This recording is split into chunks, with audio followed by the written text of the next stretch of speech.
Hello everyone, this is Yahtzee Crochet again, and this is my friend Sweaty Cockslap. Hey, that's trivial hirsute to you. Oh, when will you run out of those? Yes, never. It's Let's Play again, and this time we're moving on from the happy flappy 8-bit era to the dark and edgy 90s. Do you remember the 90s? I remember them as being radical and hypercolored. Well, you'll find very little hypercolor on display in this instance. This is a point-and-click adventure I used to play when I was a kid. That looks like March of the Tonsils. Well, yeah, it's hard to tell, but this is a top-down view of a room with some monks in it. This entire game is top-down, which makes it, to my mind, somewhat unique among point-and-click adventures. I legitimately can't think of a top-down point-and-click. I can think of one more. I forget what it was called, but you play a hobbit who walks around in a castle, and occasionally, he looks up, strains his neck to address you. Very different tone to this, though. Sounds fucking exciting. In case you haven't told everyone banging on about the webs of dreams and the dreams of webs in the intro sequence, this game is called Dreamweb. A precursor to Dreamcatcher. I first played the demo of this game when I would have been around 12 or 11, because the game originally came out in 1992. It's back when people listening to this weren't born. Yes. And the demo was for a section of the game that's about half an hour in. And it's, as demos tend to be, it's certainly the most interesting part of the game. These early stages of the game are a wee bit slow and a wee bit boring, I'll fully admit that, but if I were to tell you now that this was one of the earliest games to be refused classification in Australia because of extreme gratuitous violence and full frontal nudity, then hopefully that'll keep your interest alive long enough to keep watching through the dull bits. How dare video games remind me of the violence inherent in my own species. Yes, indeed. I mean, anyone might watch this and think that they have a penis. Yes, and slap their hands together to make blue objects fly around. Now, I wish I was capable of that. Now, the plot of this game is a little bit not particularly clear, a little opaque, I should say. Basically, there's this Dreamweb, which is the conjoined subconscious dreams of every person in humanity. There's some kind of Sackboy runs around. There's some kind of evil conspiracy to pervert it so that everyone's dreams get worse or something. And we are now being enlisted. Our main character, whose name is Ryan, has now been enlisted while standing around naked in the post-apocalyptic future. He's on his way to Thunderdome to prevent the evil conspirators from perverting the Dreamweb, which he will do by killing them all. What's that talking nodule? They must be destroyed. That makes perfect sense. It's a guy in a robe. No, I'm calling him talking nodule. He looks like a cyst my dad had. Now, I'm going to ask you a question at the end of this that I will ask you... that I will at tell the now you, of this. That I will tell you the question I will ask you now, and the question will be, is this game entirely on the level, or is our main character just fucking nuts? So we're getting a little bit of a Total Recall-y thing here? Possibly. Except without recall and dreams. Total Recall, but slightly more depressing. Fair enough. I like the idea of it. So basically the Total Recall TV edit that didn't have the 3-boob chick. Or the eyeball bugging. How could you have Total Recall without the 3-boob chick? Now, Channel 7 once played a TV edit of Pulp Fiction with all the fucks censored out. I think I'm aware of that one. You've no idea the level of, stupid achievement that these morons can go to get a thing on the TV. Now, viewer, listen. I'm talking to you now. I strongly advise you to watch this video in as high quality and as high size as your computer can manage, because there are important items in this game that are literally 1 pixel big. Oh, I love that. Now, as you can see, that we just had to pick up a wallet that was like 3 pixels across. That is a plot important item. We cannot win the game without it. And, correct me if I'm wrong, when you were talking about this last time, on the last game, it was the game that you could pick up every single thing. Yes, this was a game I name-dropped in our Alex Kidd Let's Play. This is a game where you can pick up pretty much everything. Anything that's lying around, no matter how unimportant it is. And is there any method of differentiating between the plot-important and completely irrelevant items? Not in the slightest way. Are the puzzles openly solvable with a variety of possible logical conclusions to be garnered? Well, they're not that unintuitive. There are a couple of moments where they get a bit abstract. Not unintuitive, but if I can pick up everything in the game world, can I solve, a problem a bunch of ways, or is it this sort of Sierra syndrome where I need to use a fish to open a can to trick a rhinoceros? You have to use specific objects for puzzles. Although I think there is maybe one case where you can use more than one object to an end. Oh, awesome. This sounds like well-designed fun. So this is our guy on the left, Ryan. Neil Gaiman. Neil Gaiman, yes, thank you. As for some reason, the inventory keeps track of everything he's wearing as well. And as you can see, the insane level of detail in this game, the gum packet you started with, you can open and take out the 3 sticks of gum within it. We are now standing over our sleeping girlfriend wearing dark glasses and chewing gum at her. That is not a fun way for your girlfriend to wake up. She will be upset with you. I'm not snuggling. I can't be held down, bitch. It'll be one of those weird upsets, too, where she won't be able to exactly explain why she's pissed off with you, but... Even this random empty mug we can pick up, so of course we're going to carry it around for the whole game. Ah, that sounds like fun. Where does he keep it all? In his coat, presumably. The coat is the one item of clothing that's not mentioned in the inventory, although you'll notice that it doesn't, even though it keeps track of both your shoes individually, it doesn't mention that you're wearing underpants. Or socks. Or socks. I think Ryan is a commando man. So that's just, that's poor storytelling, that, if you're going to have individual shoes, you got to have the socks. I'll tell you this for the game, there's an insane amount of flavor text. As you can tell, virtually even the slightest, tiniest item, like even the tiniest pebble you can pick up for absolutely no reason, has got flavor text.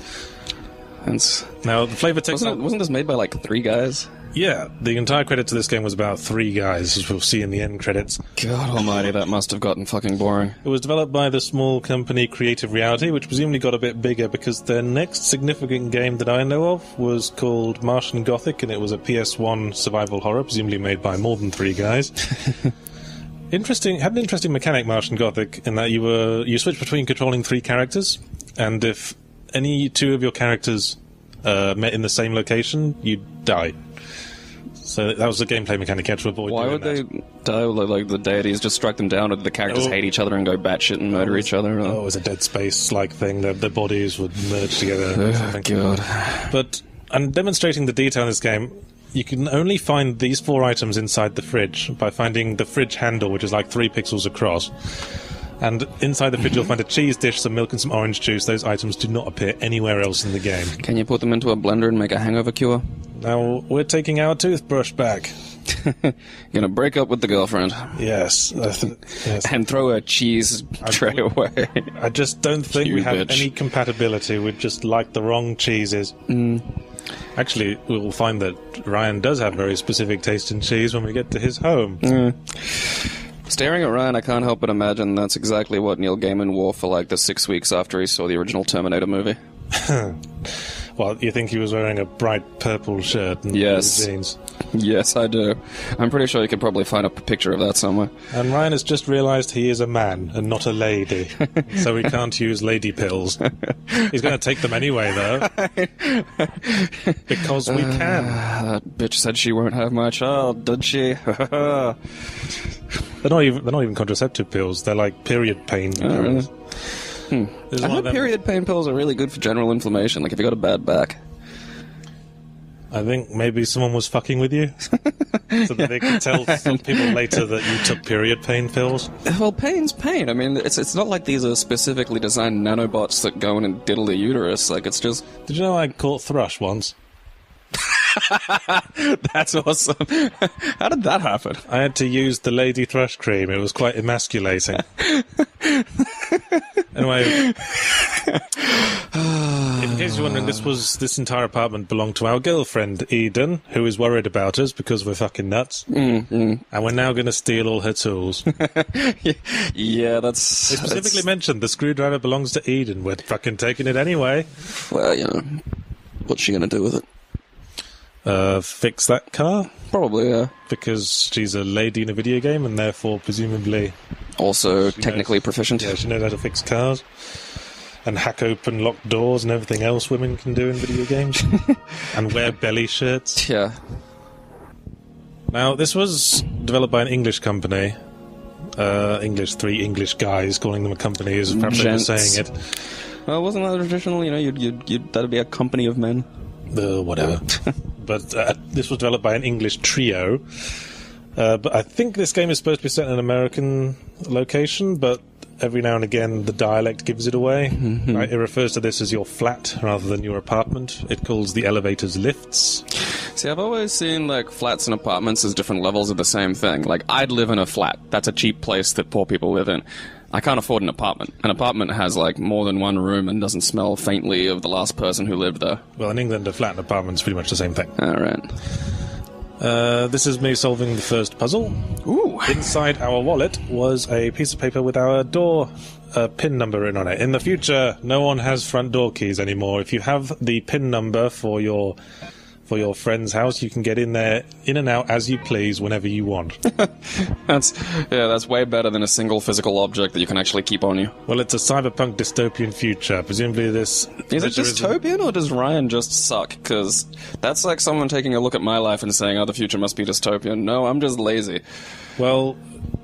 They do mention in some places that, society is going to hell and there's a major crime wave going on or something. Which is implied to be a consequence of the evil conspirators messing with the Dreamweb. Yeah. I had a nightmare last night and then raped. Dreamweb. Mm-hmm. Ryan said, had a nightmare last night when someone told me to kill a guy called Crane, so now I'm going to do that. I know. I couldn't help but notice he didn't ask for proof or didn't disagree. There wasn't even a, I'm not sure about this. It was someone in his dream, like a fucking throat nodule, explaining to him, just outside the Thunderdome while naked, that you should go kill a guy in real life, and he hasn't said, oh, bullshit. Well, this is what fuels the argument that maybe Ryan's just a fucking nut job. Alright. Well, maybe that plays into something later then. What, you're telling me to kill a guy called Crane? Sure. That's amazing. I was thinking of doing that anyway. Whatever you say, dream saying. The contents of Ryan's fridge is a bit less classy than Eden's. He's got some beer and some Primula cream cheese. That's what he likes, please. Oh, so that's what that is. And Ryan is also the kind of person who puts bread in his toaster and then forgets about it. Yeah, they're called stoners. So, of course, we're going to take toast with us. Again, stoners. Yes, Ryan's apartment's a bit grottier, but for some reason he has a jukebox in his bathroom. I think you can't do anything with it, it's just kind of there. You can't turn it on? No, there's no records in it if you try. He's just the kind of guy who likes to look at a colourful piece of bar furniture while shitting. I used to do that while in a bar, though it got a little awkward. What, while shitting? Yeah, I imagine it would get awkward. And Ryan has either been to Ibiza or he's stolen from someone who has. Isn't that horrible place where horrible English people go on vacation? That is definitely the right place you're thinking of. I would never go there in a million years. The kind of place where the STDs are so advanced, PETA protests if you try to treat them. Ryan doesn't have a bathroom cabinet, so we're just going to dump our toothbrush and period pain pills on the floor. I love just the idea of stealing your girlfriend's period pain pills, because if there's anything I could think of while my girlfriend was undergoing period pain, it's, boy, I'd like this to be exacerbated. You can't actually walk to specific points. You can only walk to places that's associated with interacting with an object in the world. In a top-down game, though, that's not so... I mean, the sort of, 2D sort of... side-on ones, you can be in the way of stuff. At this point, I'm very disappointed that we can't put a slice of toast in the network cartridge slot for our computer. And incidentally, network cartridges are the reformatable media of choice in computers. And this single lone green pixel was a P, which of course I'm going to take with me. I was really hoping I could keep it in my wallet as a sort of lucky keepsake, but apparently not. Or the toast, for that matter. That's almost a meal. Some containing objects are very specific about the things you can put in it. Yes, cartridges. There's two can fit a whole several meg on it. There's two very specific words I want you to note in this description of Ryan's computer. When did this game come out again? 92, I believe. Were there even high-definition TVs back then at all? Well, apparently there were, and this was it. High-def computer screens. It's just text. I can see the green. Yes, these are internet computers in the future. They have some kind of DOS interface. And you have to the world's most user-friendly interface. You actually have to learn the computer commands. I think this was as like a pseudo copy protection thing, because you could only find out your login password and how to use the computer language by reading the attached Yeah. Like writings. I kind of, I miss that old copy protection where you get like a big booklet and it would have, all this different flavor text and, fun stories and odds and ends in it. And then, didn't the original Monkey Island have like the pirate wheel? You had to like spin faces and you'd line up pirates and then... I think that was Monkey Island 2, wasn't it? I remember a wheel with Monkey Island 2. I can't remember specifically. We're just checking Ryan's email. He's just been fired. From his job as a bartender, incidentally. He's a bartender, part-time murderer, part-time lunatic, and he's now going to switch careers slightly to murderer. That describes at least 6 people I know. So here's the dystopian aspect. Look at all the crimes. Look at all the horrible crimes. They must be having bad dreams. Gang of masked men. Ooh, and women. Must be having bad... Yeah, well, you can't say it's not like equal opportunities crime. Yeah, it's kind of like the Starship Troopers of criminal activity. These news reports are so fucked up. They're so ADD. They talk about, like, all that business with the crime spree. Then they say, then a teacher was brutally murdered. And then another thing happened. Here's a fluffy kitten. Teacher death. So, it might not seem like it, but we have begun our quest to murder someone we barely know, and the first step of that is to visit our friend Lewis. Also, Ryan apparently owns a van. Wouldn't he, though? Come on, kids, get into Neil Gaiman's shifty mystery van and come to a world of adventure. You mean like the place from Coraline? Yeah, except I don't sew buttons into your eyes. I definitely think Ryan's face is the sort of thing you'd expect to see over a car window that's just been lowered, saying the words, "Get in, I'm a friend of your mother's." What's her name? I don't know. Beatrice, get in the van. Lucky guess. This is our friend Lewis's place. That's not our friend Lewis. It's not our friend anything. Did he just hit you with a laser whip? Yes, we're being mugged for our shoes. Because that's the kind of dystopian future it is. People like having shoes so much they have getaway vehicles. Getaway vehicle for a shoe mugging when you have a laser whip. They were planning this heist for months, man. Had your apartment staked out. They're just like, I fucking love those pumps, man. There's another bit of English lingo slipping into the dialogue there. Trainers. The kind of people who steal shoes don't have shoes, let alone laser whips or tools. Sometimes they don't even have teeth and thumbs.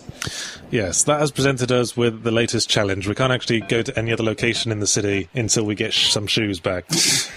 You go to the outer suburbs in Brisbane and you have swarms of feral 5-year-olds, like little capuchins, just crawling around you, taking anything that you're not specifically holding on to. Even your shoes? Yeah. Well, they don't have them. They don't even know what to do with them, really. They've got, like, hobbit feet. They don't require shoes anymore. So maybe tie the laces together and throw them over a telegraph wire. That's possible. That or they barter them for meth. So since we know Lewis's door number, we're going to march into his house uninvited and surprise him having a poo. I did that when I was 20 once. And we'll soon learn that Ryan has absolutely no concept of personal space. Apparently, well, who doesn't lock the fucking door, man?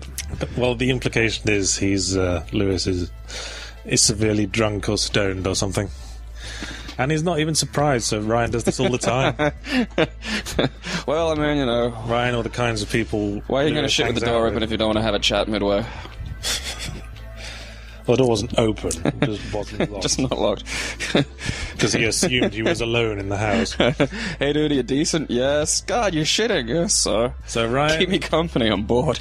Ryan, even though the keepers chose him specifically to be the assassin of the evil ones, Ryan has never touched a gun, never fired a gun, and does not even know where to get one. So of course he's going to be a crack fucking shot with this thing. So of course, yes, and then he goes to his best friend and asks him where to get one, and apparently he knows. Well, that's exactly like 3 British guy logic, as anyone who's still on the toilet at midday is obviously a part of the criminal underclass and will know where to get weapons. Are you saying something about British people, man? Yes. Hey, well, no, just British people who make these games. It's a specific kind of British person. Hey, Lewis, I'm just going to borrow your shoes. Dude, I just love kicking a door down, like a friend trying to take a shit. Stealing your shoes. Actually, that is something I would have done back in the early 2000s. Presumably, Lewis will now be unable to go to any other location in the city, but it's not like he's got people he needs to murder. Like a game I was playing with someone I lived with in 2001, where I'd steal all of his underwear out of his drawer and hide them around the house. You must be a peach to live with. Well, no, it was part of an ongoing battle, but that was one of my little early salvos, was just the underwear game. Well, we found Lewis's membership card, which we need to get into the bar where we'll meet the guy who'll sell us a gun. And once again, I spot something that's 1 pixel big. A plectrum. And because the game specifically, kind of guilts me for taking it, I take it. Just to show it. You've just saved the world one really annoying bass guitar demonstration at a party. This will be our lucky plectrum. Now, here I was clicked to leave the building, but then suddenly realised, wait, I don't know what that is, but I want it. Floor burger. It's a burger. There is a reason why I'm picking up all these food items, by the way. It's not a puzzle reason, just personal reasons. So you don't have to give it to a hobo or something later? No, this is not that kind of game. Yeah. It must be said, they kind of lose faith in the idea of coming up with puzzles after a while. You'll see what I mean. But, they really start to phone it in after a while. The demo section is probably the best part of the game, as you might expect. Now, this is the bar where we used to work, because we've just been fired. And we're here to collect some money that we can buy a gun with. That's exactly what you do with your severance pay. You buy a gun. Well, yes, I imagine the large percentage of severance pay in the world is used to buy weaponry. Yeah. Fired? Severance pay? You don't need rent. You need a gun. Now, the game assumes at this point that we haven't read our mail. So it doesn't have a little thing to say either whether or not you actually have. It doesn't change. No. Genius. Either way, you're fired. Now, we'll find out from both this and the email that Sparky here is kind of bipolar. Because if you remember, his email started saying, I can't work with a loser like you, get the fuck out. And then P.S., if you need a reference, that's fine, I'll give you one straight away. And in this case, all they've done is whine for one entire dialogue line, and Sparky goes, oh, all right, just take a few weeks off and then come back. And also, here's your wages. Would you also like me to cook you dinner and maybe give you the shirt off my back? Behaving exactly the way bar managers don't in real life. Now, there's no money in the future, as people have been predicting for centuries. Is it all on data crystal? No, it's all on cash cards. To be fair, I very rarely actually carry cash these days. Now we're talking to a random bar person. It means I can tell bums to fuck off. Believe it or not, this is a vital puzzle we need to solve, is talk to this random bar person, because he tells us about a man called David Crane. That's what every random person in a bar hopes, is that someone will come and talk to them. Crane? Why, I think we've heard that name before. Isn't that someone we're supposed to murder, according to our dream? And as luck would have it, he's a rock star who's staying at a hotel. Good, then he deserves to die. Hopefully we can get through the Catcher in the Rye before we get there. Let's see who understands that joke. You and your boring literary references. You understand the joke, right? John Lennon's murderer? Right. John Lennon's murderer was famously obsessed with Catcher in the Rye. Surely everyone knows that? I don't know. I don't think about the death of John Lennon on a day-to-day basis. So, luckily, the person we've been tasked to kill is a public figure of extreme wealth and importance. Someone who, coincidentally, a complete loser like Ryan might conceivably be murderously jealous of. I can imagine when Ryan was told in his dream he has to kill Mr. Crane, he said, "No way! I was just watching him on TV and thinking that exact thing." I don't suppose your plan involves me wearing his face and sleeping with his wife? No, just murder. Damn! Now we're getting into the pool hall thanks to this extremely forthcoming person. Apparently, you're not supposed to use another person's card, but they just let you in anyway. Yeah, because dominant pool halls that are fronts for criminal activity are, notoriously easygoing. Yeah, all the criminal masterminds around here are kind of easy to get to. Yeah, masterminds in inverted commas. Kind of surprisingly easy to get to and surprisingly forthcoming, as we will soon learn. Now, for the second person we talk to is another bartender. Good way to get around town and find things out. Certainly is. What can I get ya? What are you buying? What are you buying, stranger? As we can see, Vietnamese 8-year-olds. Ryan is pretty much the worst potential murderer in the world. He's wandered straight into a bar full of Fucking people hell. with his face fully on display and said, "Hi, I'm friends with this person you all know, so he can presumably supply my address. I would like to buy a gun, please." Hello, I was referenced to this den of criminals by my friend Lewis. My friend Lewis said I could buy a gun here. I don't want it for murdering people. You may want to talk to my friend Lewis about that later when you see him. You know- He gave me the card to get in here and said I was able to come in here and procure a gun for violent crime. You know, Ryan isn't even smart enough to say, "I will not be using this gun to murder people." That's... This, see, like, again, this is going back to the 3 British guys who've gone to private school, and legitimately this is their understanding of crime. Yeah, it's their idea of what goes on in those clubs they're too scared to go in. Yeah, they're the Hugh Fernley Whitting stall of murder. They just, they research it and just toddle along real chipper like, "Hello, I'd like to get a pistol and shoot somebody in the brain." It's hard to spot, but there's a security guy on the right of the room here. I only spotted him after I'd done Something happens. I will be demonstrating shortly. Incidentally, if this is getting boring, you might be interested to know that the first on-screen murder will be taking place soon. Ah, sweet. Don't touch that dial. I think when I chop up this video, I'm going to have to stop the first episode right after this first killing, so people have something to look forward to. The promise of more killings. Oh, and here we go, Ryan giving away his real name again. That is mind-boggling. Yeah, my name's... Oh yes, I have lots of money, not that I want to be mugged as soon as I leave or anything. You could just as easily beat me up, And keep look- the gun and the money. Look, he's not even denying it. I need to kill a man. Kill a mosquito or something. Honestly, if I was this criminal mastermind, I'd put this guy out of his misery. Like, I'd just go, take him outside, kill him, take his money, we'll keep the gun and sell that to someone who actually knows what they're doing. This human is not... I'm not giving this human a gun. That's irresponsible. You can't do that. I've been chosen by the keepers of the Dreamweb to be their assassin on Earth. Chosen by the what? Fuck it, Louis, kick him a couple of times before you kill him. I think the point they're trying to make is that society is so dystopian that any mad guff person can just walk into a bar and buy a gun and no one cares, and that's why there's so much crime. So it's the United States. Ho ho! Satire. Zing. And even the mob boss deals in cards which incidentally Traceable, yeah. records Ryan's name and all his transactions. This is exactly 3 British private school kids. Now we've just bought a gun. You can tell it's from the future because it has some extra shit on You it. can tell it's the future because it's not a bullet gun, it's a plasma gun. Although functionally they're not entirely different. I think it's reasonable to want to try out the gun we've just bought, don't you? Oh, dude, he shot you right in the eyeball. Well, I guess that's why he's get paid the bodyguard bucks.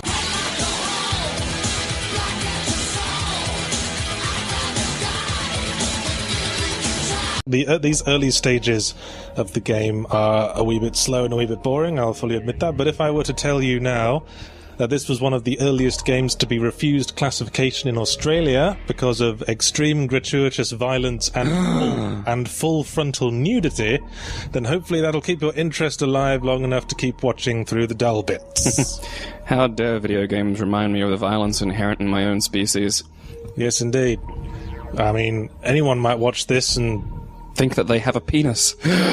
Yes, and slap their hands together to make blue objects fly around. I Now, wish I was capable of that.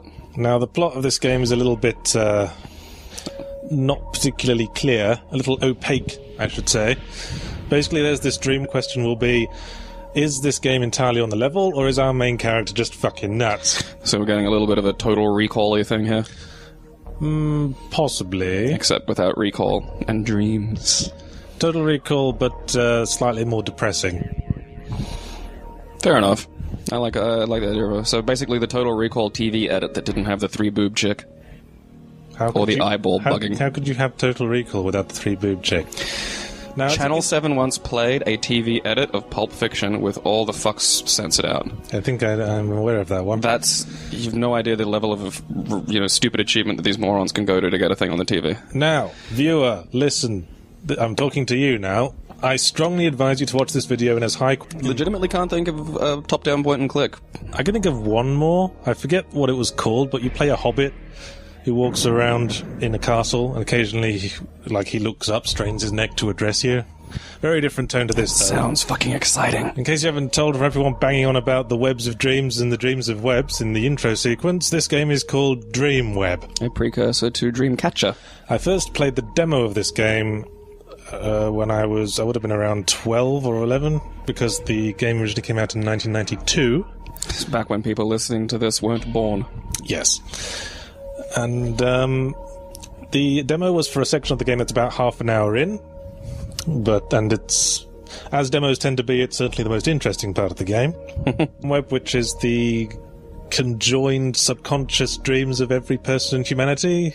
There's some kind of Sackboy runs around. There's some kind of evil conspiracy to pervert it so that everyone's dreams get worse or something. And we are now being enlisted. Our main character, whose name is Ryan, has now been enlisted while standing around naked in the post-apocalyptic future. He's on his way to Thunderdome. To prevent the evil conspirators from perverting the dream web, which he will do by killing them all. What's that talking nodule? They must be destroyed. That makes perfect sense. It's a guy in a robe. No, I'm calling him talking nodule. He looks like a cyst my dad had. Now, I'm going to ask you a question at the end of this that I will ask you... that I will at tell the you, now of this. That I will tell you the question I will ask you now, and the... Hello, everyone. This is Yahtzee Crochet again, and this is my friend, Sweaty Cockslap. Hey, that's trivial hirsute to you. Oh, when will you run out of those? Yes. Never. It's Let's Play again. And this time we're moving on from the happy flappy 8-bit era to the dark and edgy 90s. Do you remember the 90s? I remember them as being radical and hypercolored. Well, you'll find very little hypercolor on display in this instance. This is a point-and-click adventure I used to play when I was a kid. That looks like March of the Tonsils. Well, yeah, it's hard to tell, but this is a top-down view of a room with some monks in it. This entire game is top-down, which makes it, to my mind, somewhat unique among point-and-click adventures.